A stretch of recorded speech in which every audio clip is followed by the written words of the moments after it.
প্রবাসীদের মনটা ভাই, এরা তো দেশের মাটি দেখে না, মানুষ দেখে না, আত্মীয় স্বজন দেখে না, বউ বাচ্চা দেখে না, এদের কিন্তু মনটা দেশে পড়ে থাকে। তারা এখন একটা বাংলা গান শুনলে ওখানে চোখ দিয়ে টপ টপ পানি করে, এরা আবেগী। এরা কিন্তু দেশের জন্য অনেক কিছু করে, আরো করতে চায়।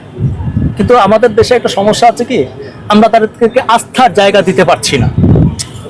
প্রবাসী 2টা টাকা পাঠানোর পরে সে কনফিউশনে থাকে, আমি যে 2 টাকা পাঠাইলাম এই 2 টাকা ও পাবে তো, তাই না? আমি 10 টাকা পাঠাইলাম, কোনো একটা মানুষকে সাহায্য করলাম, মাঝখানে যার মাধ্যমে পাঠালাম সেটা খায়া ফেলতে পারে, বুঝছেন না? তো যখন ধরেন আমার কাছে 10 লাখ টাকা আসলো, তখন কয়েকজন চিন্তা করে, আল্লাহ 10 লাখ টাকা তো ইমন ভাই খায়া ফেলাইলে পারতো, মিজান ভাইয়ের সাথে একটা লাইন গার্ড করা। তা এই যে ব্যাপারগুলো, এই কারণে প্রবাসীরা আস্থা পায় না।